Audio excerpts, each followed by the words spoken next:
Nesse momento, damos boa noite para todos que estão chegando agora. Hoje, dia 24 de janeiro do ano de 2018, nós estamos nos reunindo para realizar o estudo de número 64, estudo em torno das cartas de Paulo. O tema de hoje, a paciente obra divina. Como costumeiramente fazemos, lemos o texto que remonta, por exemplo, atualmente, a carta de Paulo aos Romanos, no seu capítulo 9. Nós vamos convidar os nossos amigos para nos acompanhar na leitura, para que esta possa ser a norteadora para o desenvolvimento do trabalho. Vamos lá. Aqueles que puderem abrir em casa, capítulo 9, carta aos Romanos, a partir do versículo 14. Foi exatamente onde nós paramos. O texto diz assim: que diremos, pois? Há injustiça da parte de Deus? De modo nenhum. Afiança o convertido de Damasco. Costumamos fazer essa pergunta quando estamos diante da dor, da inibição, do desespero. E a sabedoria vem nos apresentar que não há injustiça jamais. Poderíamos afiançar, à luz da doutrina espírita, que há sim ignorância, distanciamento do que efetivamente define como um projeto que nos harmoniza. Continuando, versículo 15. Pois ele diz a Moisés, ele quem? O Senhor. Os espíritos que o representam. Terei misericórdia de quem me aprouver. Ter misericórdia. E compadecer-me-ei de quem me aprouver ter compaixão. Verso 16. Assim, pois, não depende de quem quer ou quem corre, mas de usar Deus a sua misericórdia. Porque a Escritura diz a Faraó: para isto mesmo te levantei, para mostrar em ti o meu poder, e para que o meu nome seja anunciado por toda a terra. Logo tem ele misericórdia de quem quer, e também endurece a quem lhe apraz. Um pouco mais à frente. Tu, porém, me dirás, de que se queixa ele ainda? Pois quem jamais resistiu à sua vontade? Quem és tu, ó homem, para discutires com Deus? Porventura pode o objeto perguntar a quem o fez? Por que me fizestes assim? Ou não tem o oleiro direito sobre a massa, para do mesmo barro fazer um vaso para a honra e outro para a desonra? Que diremos, pois, se Deus, querendo mostrar a sua ira e dar a conhecer o seu poder, suportou com muita longanimidade os vasos de ira preparados para a perdição, a fim de que também desse a conhecer as riquezas da sua glória em vasos de misericórdia, que para a glória preparou de antemão? Os quais somos nós, a quem também chamou, não só dentre os judeus, mas também dentre os gentios? Vamos ficar por aqui. Eu convido os nossos amigos para que a gente possa, depois desse longo período de interrupção do trabalho, para que a gente possa retomar com muita paciência a sequência desta passagem. Nós começamos a ler a partir do versículo 14. Que diremos, pois, a injustiça da parte de Deus? De modo nenhum. A misericórdia da providência divina, sempre nos oferecendo os recursos para que possamos nos burilar, para que possamos singrar o mar que vai nos levar na direção da felicidade, do porto seguro, da paz, na sublimidade do amor. O verso 15 tem uma afirmativa muito interessante para a gente. Pois ele diz a Moisés, o representante de Deus diz a Moisés, o tempo todo os representantes do alto vêm conversar com os profetas. Moisés, o legislador, o maior, aquele que recebeu a incumbência de trazer, simbolicamente, os preceitos da justiça. No dizer de Allan Kardec, no primeiro capítulo do Evangelho segundo o Espiritismo. Moisés, o profeta, aquele que se fez digno. Porque não há uma eleição por capricho, sem mérito para aquele que recebe o encargo. A vontade de Deus é inquestionável, porque ela estabelece projetos dentro dos princípios que são norteados pela própria evolução. Deus está em toda parte. Ele rege a evolução do mundo, dos seres. Então não há qualquer expressão que venha em desacordo com as leis naturais. Eis o papel do Espiritismo: estudar as leis divinas. Então, pois ele diz a Moisés, o Senhor fala para o profeta. Agora, nós estamos aqui estudando, nos candidatando a nos tornarmos profetas. No sentido de que o profeta é aquele que se candidata e se torna, com o passar do tempo, representante do Altíssimo, profetizando, vislumbrando, tentando, decodificando a mensagem que vem do alto. Então aqui estamos em busca do profetismo, o mediunismo com Jesus. Estamos em busca do intercâmbio com as forças superiores. E nesse movimento, entre aspas, na sala de aula, que caracteriza todo o espaço-tempo e a energia que está sendo trabalhada nesse processo do aprendizado. Mas num primeiro movimento filosófico. Por isso é uma escola. Para depois se transformar num trabalho científico, que vai aliar a filosofia, o candidatar-se para o realizar-se. A ciência no seu sentido laboratorial, descoberta, implementos. Trabalhar no sentido de arguir para definir, para adquirir certeza.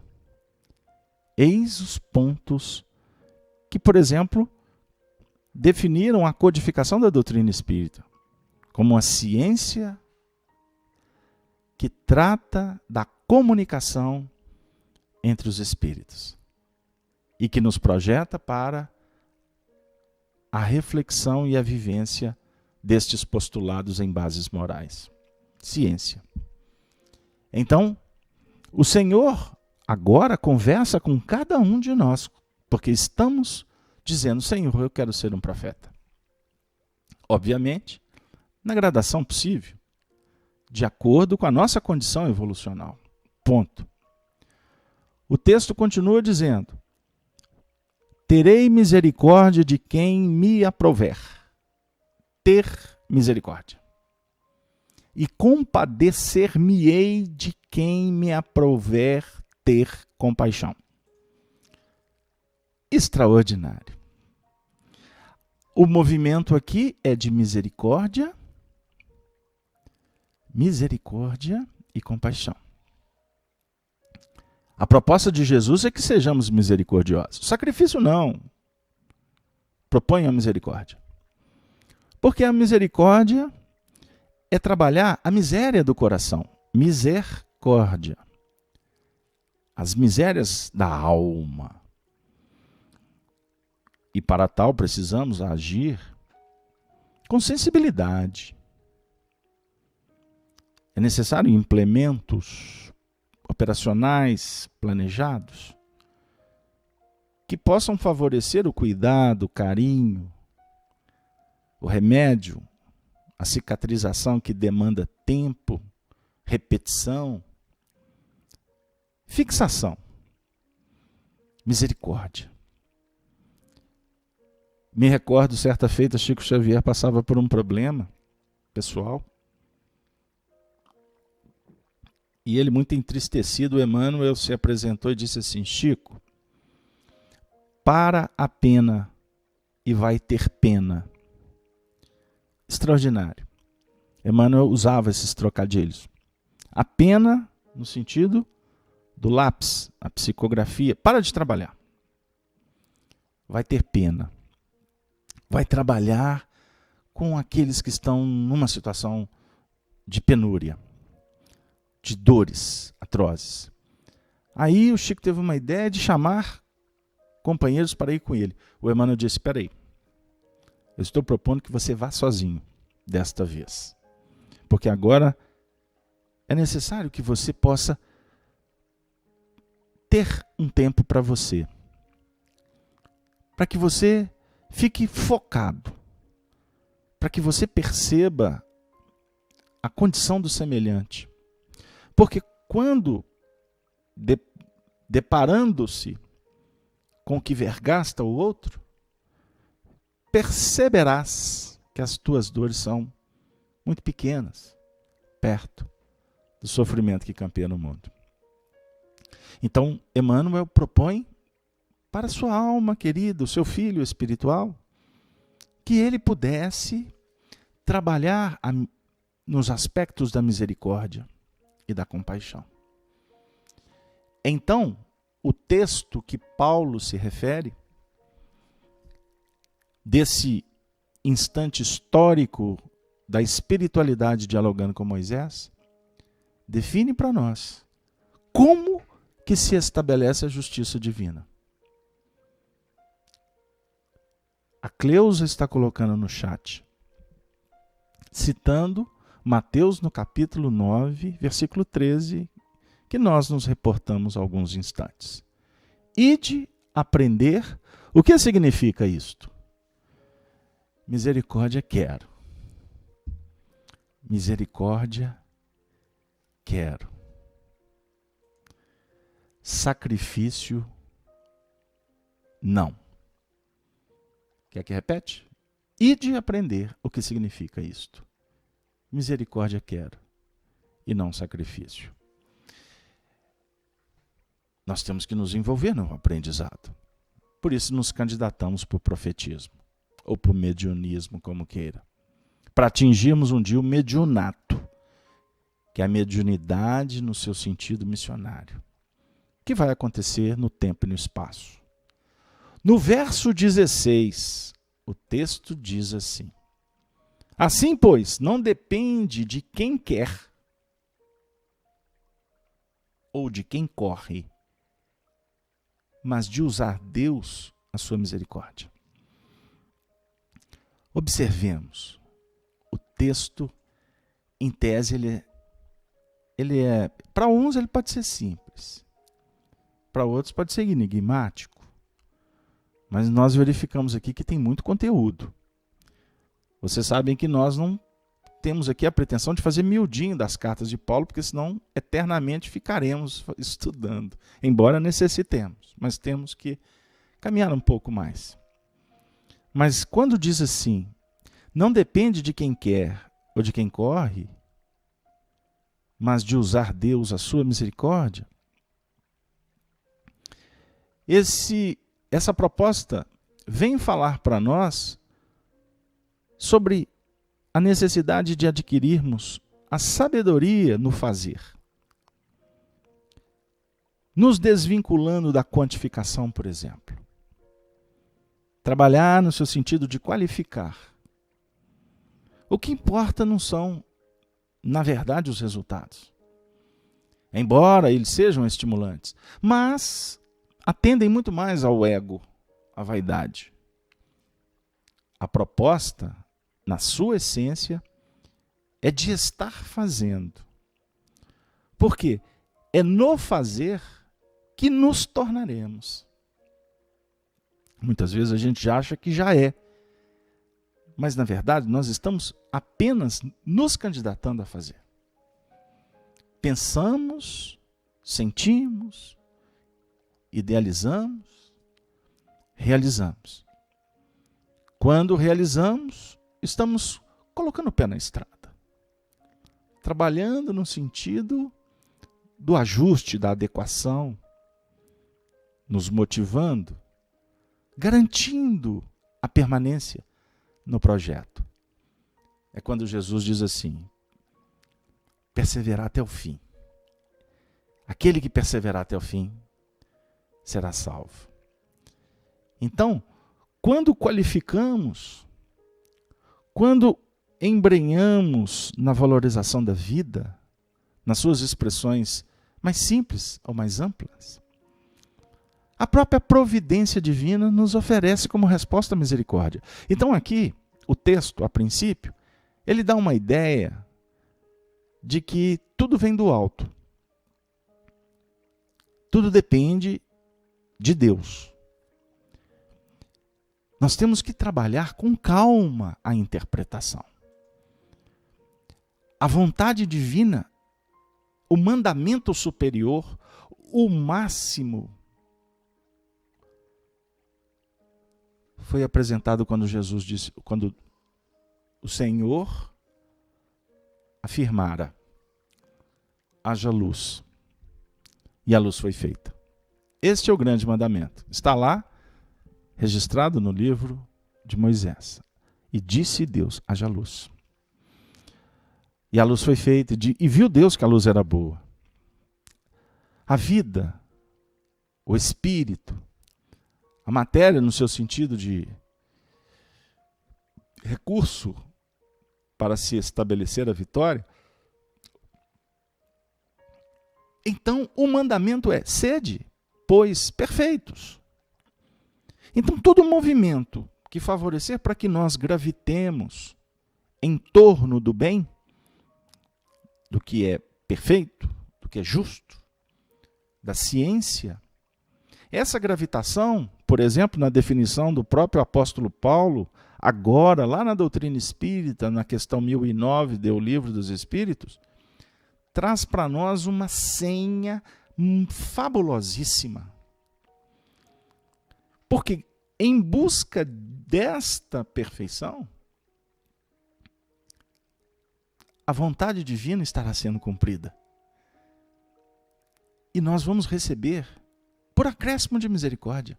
Quanto mais misericórdia a vida há de nos apresentar. Então não significa que não adianta eu querer se Deus não quiser. Aqui nós temos que trabalhar no seu sentido mais essencial. Nós temos que tirar o espírito da letra para interpretar o texto. Com calma, com paciência e com profundo amor. Se vocês observarem, a nossa equipe técnica, quando fez essa imagem, ela apresenta uma imagem de uma figura de imagem que define um rompimento de algemas. grilhões. Então, trabalhar nesse sentido é operar para romper com o que está ficando pelo caminho. Mas esse romper com o passado só terá fundamentação ou respaldo espiritual quando aprendermos a vincular com o futuro. Por isso é que o Evangelho nos conclama a promover a vinculação, para que a desvinculação se estabeleça no tempo devido. Então existem essas duas leis, vinculação e desvinculação, que Emmanuel destrincha para nós em vários livros da sua grande lavra, interpretando, obviamente, o pensamento do nosso codificador Allan Kardec. Então, se vocês me permitem agora, vamos para o verso 17. E neste verso diz assim: porque a Escritura diz a Faraó. Aqui é desafiador. Por que a Escritura vai dizer ao Faraó? Vamos lá. Para isto mesmo te levantei, para mostrar em ti o meu poder,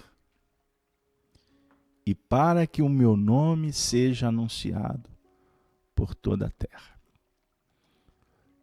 Não vamos ficar presos à história, aquele instante, por exemplo, em que Deus apresenta, ou que a espiritualidade configura um movimento extraordinário que auxiliou a libertação do povo hebreu do jugo egípcio. Vamos tratar em nível íntimo.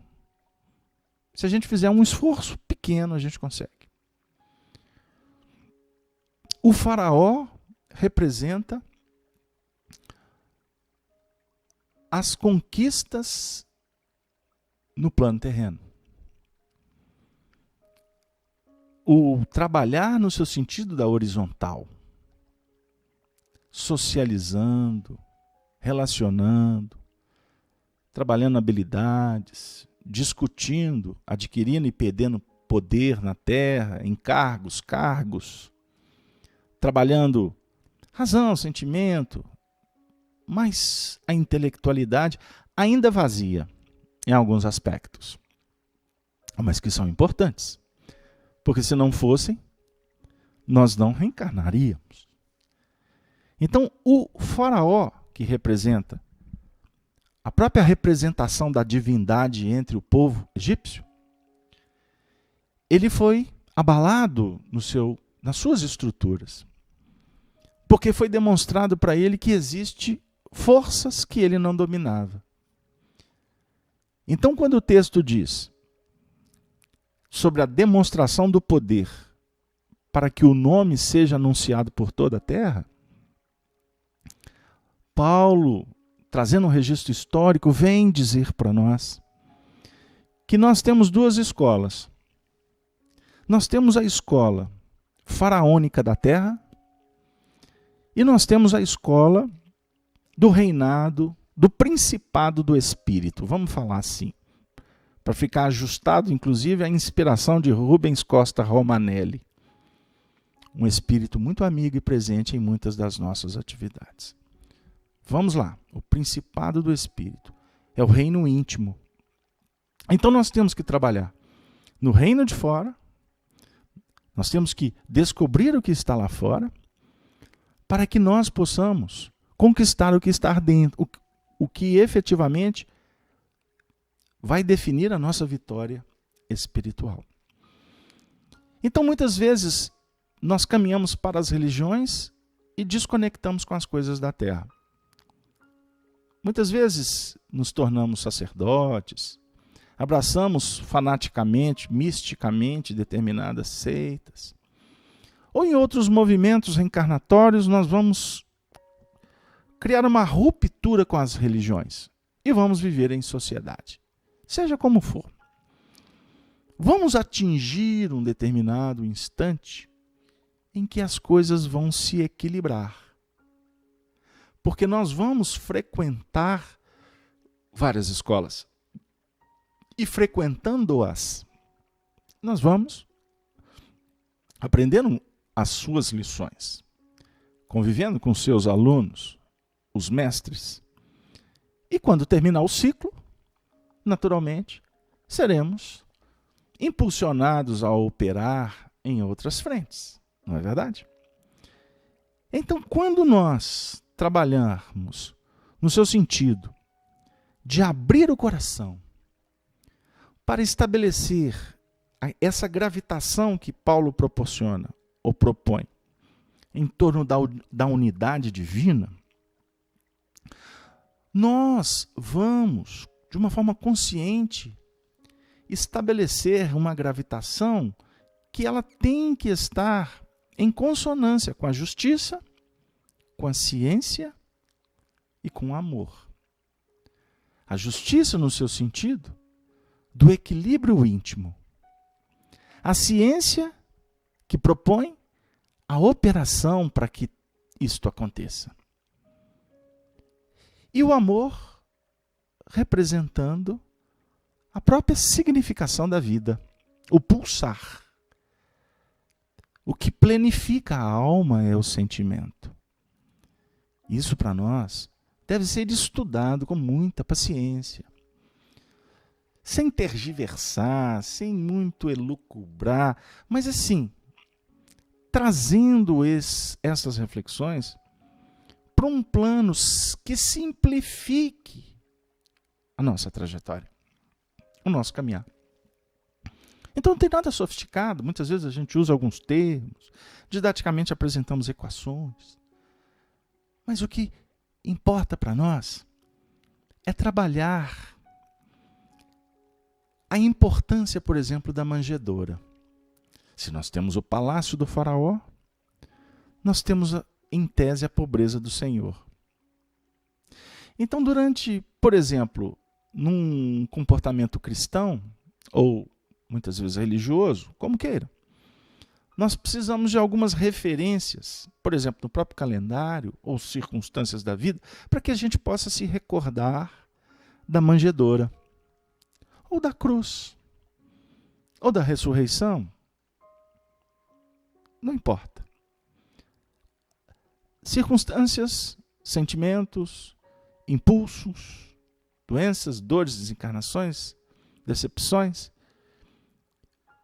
que definem muitas vezes os nossos limites e quando sensibilizados nos recordamos que existe a força que o texto vem dizer, que é demonstrada para o faraó, para que o faraó possa anunciar por toda a terra. É mais ou menos o que o Paulo está falando. Então, se nós recordarmos os fenômenos que advieram com a presença de Moisés, os desafios, aquele plano histórico, e que ficou simbolizado, inclusive, no último ato, como o mar se abrindo, que a gente sabe que existe toda uma mitologia em torno destas questões, mas os símbolos dela nos ajudam a verificar que a vontade divina ela deve ser soberana diante do querer da persona. Vamos lá. Quando gravitarmos em torno da ciência divina, nós vamos descobrindo que as forças da natureza, elas são regidas pelo Espírito, na sua gradação. Por isso é que o próprio texto de Moisés vem definir que o homem deve ser soberano sobre os animais, dos céus, da terra e do mar. A gente sabe que o homem atinge um ponto máximo de evolução e ele perpassa os reinos inferiores, como a doutrina espírita nos esclarece. Embora alguns discordem de algum ponto ou outro, mas é imperioso, já fica claro para nós o ensinamento de que toda a nossa estrutura psíquica ela foi, vamos dizer assim, trabalhada desde quando o espírito foi criado simples e ignorante. O que é o espírito? Questão 23. Princípio inteligente do universo. Até quando ele atinge o grau de humanidade, pensamento constante, razão e sentimento, conforme é definido na questão 76 do Livro dos Espíritos. Quem são os espíritos? São seres inteligentes que povoam o universo. Estão em toda parte. Em toda parte. E quando eu falo em toda parte, é nas dimensões terrenas ou espirituais, como queiram. Mas eles estão em toda parte. Então agora, por exemplo, eu não serei nenhum profeta,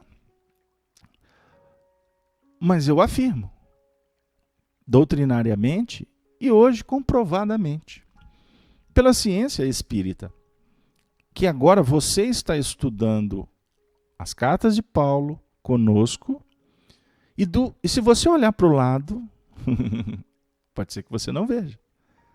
Mas existem espíritos que estão estudando com você. Alguns concordando, discordando, outros bravos porque você está aí estudando, outros felizes, e outros criando uma epopeia de ações, criando um campo protetor para que você consiga, da uma maneira mais viável, captar uma mensagem que possa ser edificante. Ponto. Então nós estamos agora acompanhados por espíritos. Como em outros ambientes, realizando outras tarefas. Estamos acompanhados pelos espíritos. Alguns detectam a nossa presença, outros não conseguem. Alguns sintonizam conosco, outros não. Repelem. Existe, portanto, simpatia e antipatia entre as dimensões espirituais. Isso vai acontecer de acordo com o que o espírito projeta dele. O que ele traz, a sua bagagem, o seu interesse, ou seja, motivações. Então nós podemos agora, sabedores que estamos acompanhando, começar a prestar atenção em tudo que está acontecendo na nossa intimidade, para inclusive a gente entender o que está brotando. Se é alegria, tristeza, se é antipatia, se é raiva, se é crítica. Vocês sabem que tem aqueles que acompanham até os estudos e estão assim com a arma em punho, arma espiritual. Porque discordam e, se possível, atacam. Outros fingem de mortos, como a gente fala no linguagem popular, mas estão assim acompanhando para e passo. Ótimo, em todos os sentidos. Porque se você criou um vínculo, se você estabeleceu uma relação com esse trabalho, eu vou dizer para vocês, houve uma autorização. Porque se não houvesse autorização, você não tinha chegado aqui por acaso. Porque, aliás, o acaso é uma palavra que foi inventada pelos homens para disfarçar o menor esforço, afirma André Luiz no livro Nos Domínios da Mediunidade, no capítulo 16. Ponto.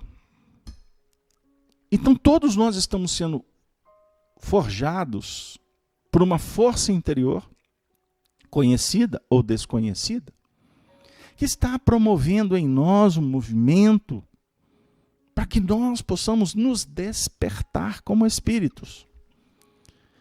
E se nós nos vinculamos aos planos faraônicos do Egito, ou seja, do poderio, das conquistas, das disputas imperialistas, políticas e até religiosas, nós estamos agora sendo convidados para um movimento libertador. Mas, Carlos Alberto, eu não estou vendo nenhum fenômeno que Deus está anunciando para que eu possa sair dessa situação. Aí eu posso, se você me permite, discordar. Porque tem muitas coisas acontecendo na sua vida que estão, na verdade, te convidando para que você entre dentro de você e se descubra E comece a verificar que você tem muito mais talento do que imagina. Que você tem habilidades. Que você tem potencial. Que você é um espírito. Independente do que você acredita. Independente do que você faz, de onde você veio. Em que país que você está morando agora. Você é um espírito. Você é a resposta do Criador. Porque ele disse lá atrás, haja luz. E você foi criado. Simples e ignorante, mas numa obra paciente que você vem realizando. Ninguém realiza por você. Nós podemos ser ajudados. Empurrão aqui, colo ali, uma negativa a colar, mas a evolução ela é pessoal. E você atingiu esse nível agora que nós poderíamos aqui didaticamente afirmar. O ponto máximo da sua evolução você atingiu agora. Você é muito melhor do que você foi ontem. A lógica patenteia isso para você e para mim. Como a ciência espiritual também diz, de uma forma imponente, está no imperativo de que amanhã você será melhor do que és hoje. Eu gostaria de dar um break e agradecer a presença de todos os nossos amigos do chat. Nós temos muitas participações. Elisângela, Kátia, o João Hoffman, estava com saudade de todos vocês, o Celso, a Heleninha, lá de Santa Maria, do Rio Grande do Sul. Um grande abraço, a Renata Moraes, o Mário Roberto, o Walter, Daniela Mesquita, Rosilei, Aida Clemente, a nossa amiga Cleusa, companheira que coordena o nosso chat, trabalhadora aí da equipe da Rede Amigo Espírita, a Marinalva. Ô Marinalva, quanto tempo, né? Estava com saudade também. Vamos citar aqui também o Rosilei, já citei, Elisângela, Zuleika, deixa eu ver mais aqui, o pessoal aqui rapidinho, Lindalva, a Kátia está aí desde o início, né, Kátia? Tem recebido aí os vídeos, Kátia?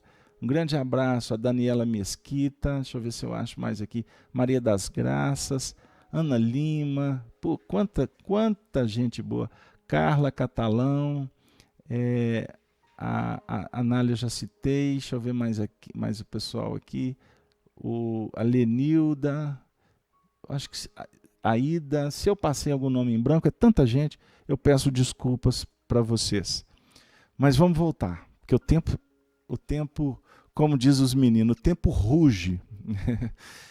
O tempo urge na expressão de Pedro. Então, fica para nós esses pontos de reflexão, que é o convite dessa noite, para que nós possamos verificar como a obra é uma obra divina e paciente.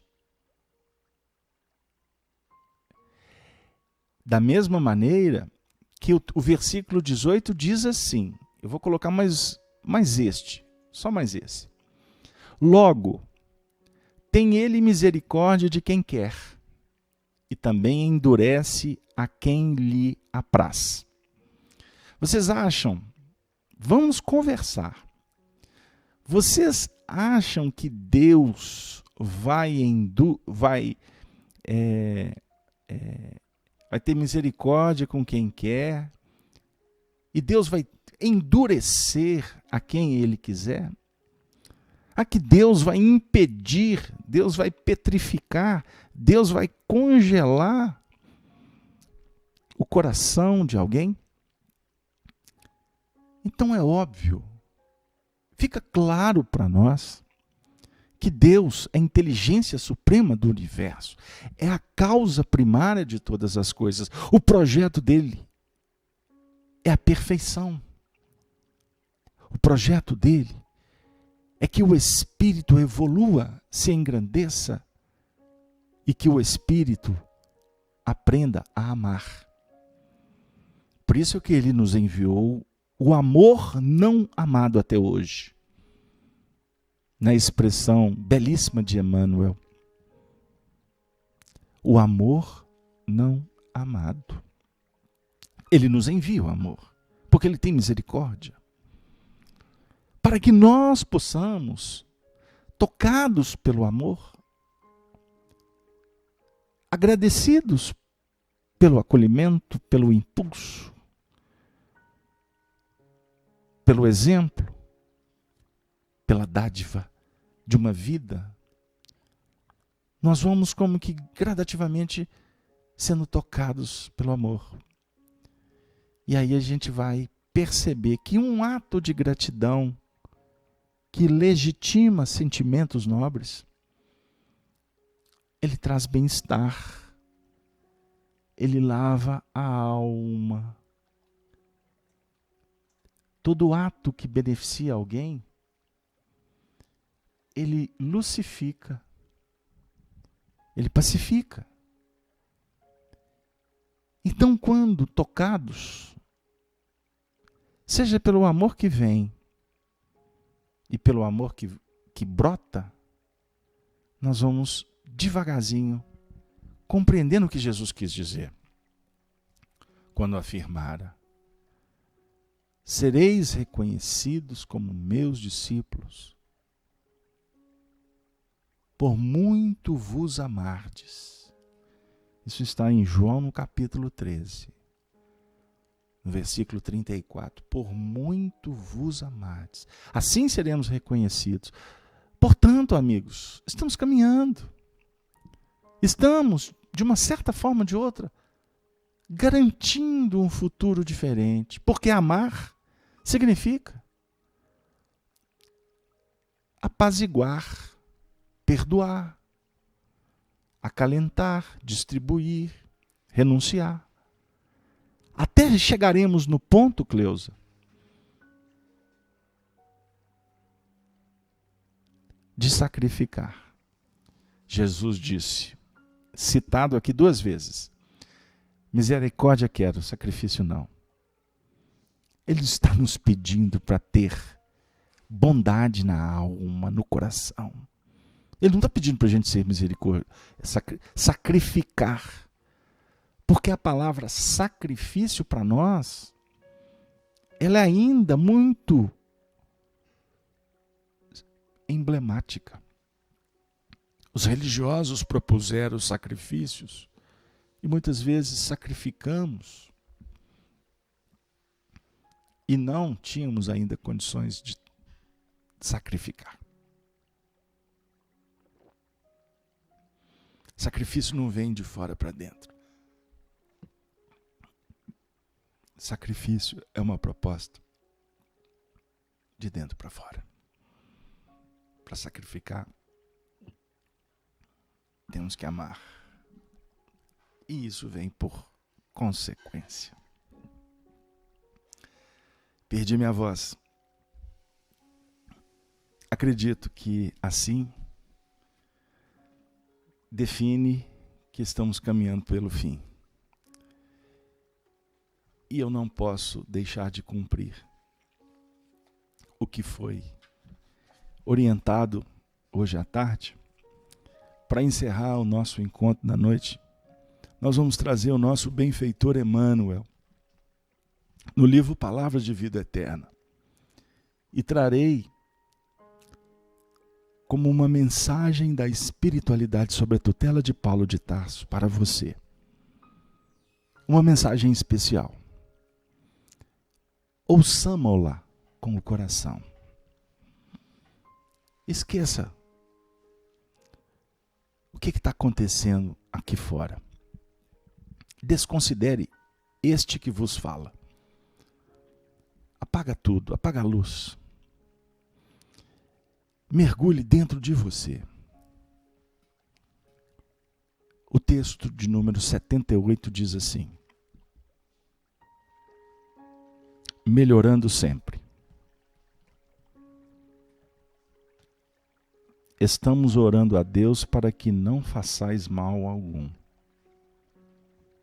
Não para que simplesmente pareças aprovados, mas para que façais o bem. Paulo, 2ª carta aos Coríntios 13:7. Afirma Emmanuel agora.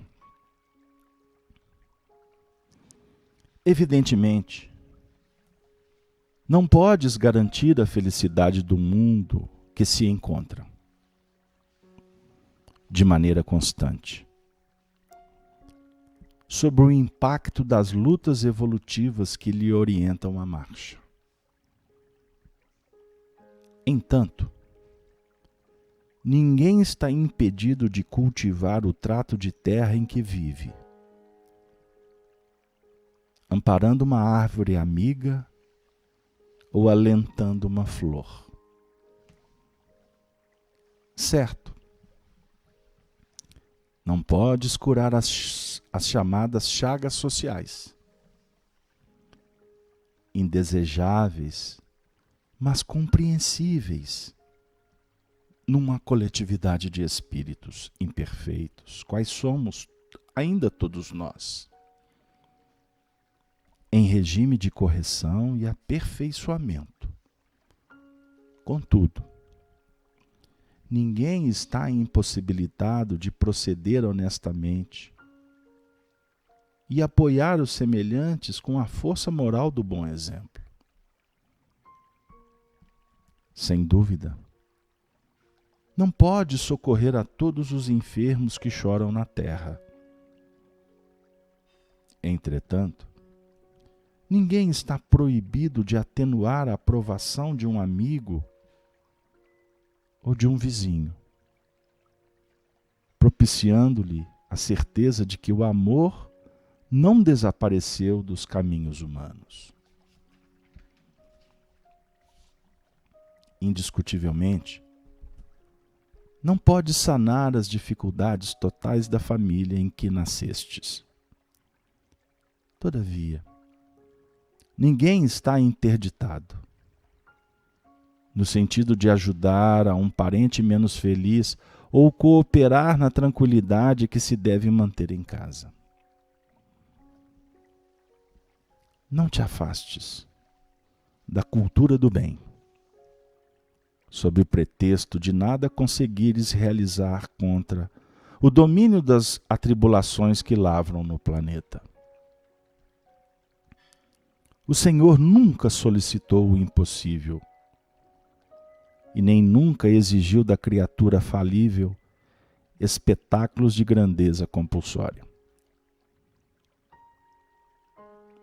Conquanto existam numerosos desertos, a fonte pequenina corre, confiante, fecundando a gleba em que transita.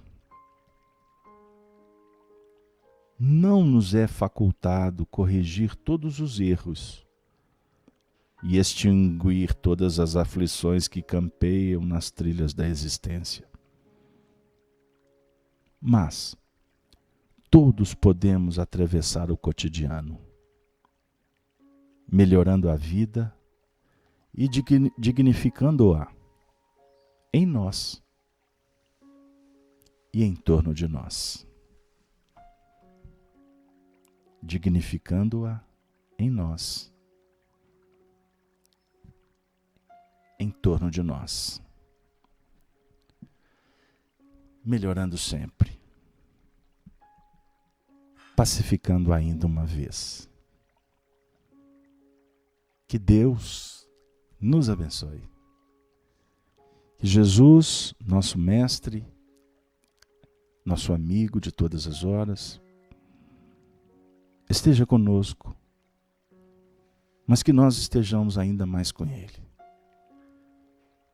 Em bons pensamentos, em bons sentimentos, em preces, mas em atitudes nobres, que nos aproximem cada vez mais do semelhante, porque ao lado de todos estaremos pertinho de Deus. Esqueçamos o egoísmo, lutemos contra o orgulho, batalhemos contra a vaidade, não prestando tanto atenção nestes, mas focados na luz que encontraremos em cada atitude cristã. Fora da caridade, não há solução, não haverá salvação. Pelo contrário, estaremos distante da redenção. Que o nosso mestre Allan Kardec, o codificador da doutrina espírita, o precursor dos novos tempos, que rege uma pleiade de espíritos numerosos, que eles possam encontrar em cada um de nós, portanto, a alma pronta para estudar, para trabalhar e para servir cada vez melhor. Que Paulo de Tarso, o convertido de Damasco, esse grande apóstolo que auxilia o Brasil desde a sua fundação, quando trouxe para cá a equipe de Manuel da Nóbrega, de Anchieta, que Paulo de Tarso possa nos auxiliar nessa conversão, fazendo que o homem novo nasça e que o homem velho possa favorecer com entendimento, com abertura de coração, para que os novos tempos se estabeleçam em definitivo nos domínios do coração. Ave, Ave Cristo, me despeço novamente com a saudação dos cristãos dos primeiros tempos. Estávamos todos saudosos, mas voltamos, esperando que o ano de 2018 nos conceda muitos temas, muitas oportunidades, muitos convívios, para que eu, você, todos nós, nos integremos de verdade nessa rede do bem e sejamos cada vez mais amigos cristãos. Um ósculo, um amplexo carinhoso que parte das montanhas das Minas Gerais. Para todos, para todas as amigas, os nossos web ouvintes, teleouvintes, tenham todos uma noite de muita paz. Até a próxima oportunidade. Um beijo então. Até mais. Que assim seja.